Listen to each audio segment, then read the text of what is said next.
Hello and welcome back! It is Friday, and that means it's time for Poetry Friday! The time when I read you poetry during my lunch. And today we're looking at The Darkling Thrush by Thomas Hardy. I leant upon a coppice gate when frost was spectre gray, and winter's dregs made desolate the weakening eye of day. The tangled vine stems scored the sky like strings of broken lyres, and all mankind that haunted nigh had sought their household fires. The land's sharp features seemed to be the century's corpse outlent, his crypt the cloudy canopy, the wind his death lament.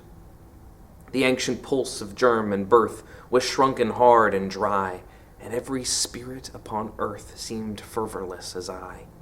At once a voice arose among the bleak twigs overhead, in full-hearted evensong of joy illimited.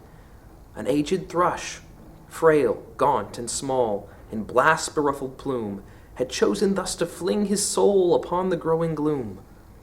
So little cause for carolings of such ecstatic sound was written on terrestrial things, afar or nigh around, that I could think there trembled through his happy good-night air some blessed hope whereof he knew, and I was unaware. In this delightful little poem, there's a really brilliant development of mood, wonderful alliteration, and this gloom that just hangs over everything, very palpably.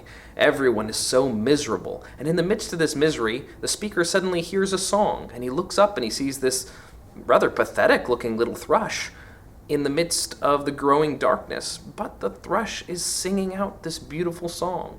And how is this thrush, who looks so bedraggled and so pitiful, able to hang on to such hope and such joy in the midst of all of this?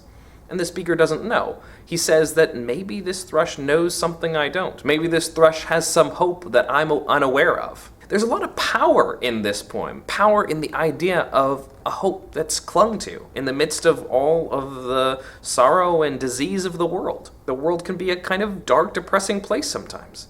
But when we hear someone who is clinging to hope, sometimes it helps to rub off on us a little. This poem might have been about Hardy's wife, who still held on to her faith in the midst of a time when it wasn't really all that cool to hold on to your faith anymore.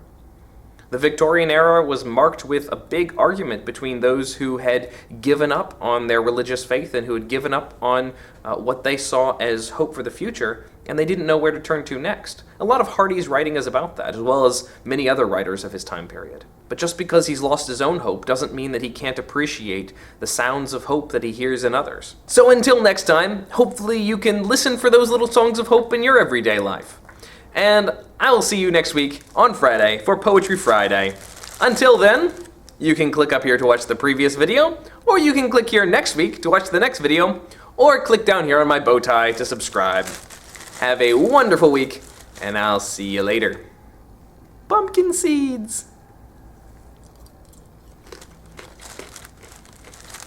From my jack-o'-lantern! My wife roasted them for me. My sweet, wonderful, amazing wife. Love pumpkin seeds!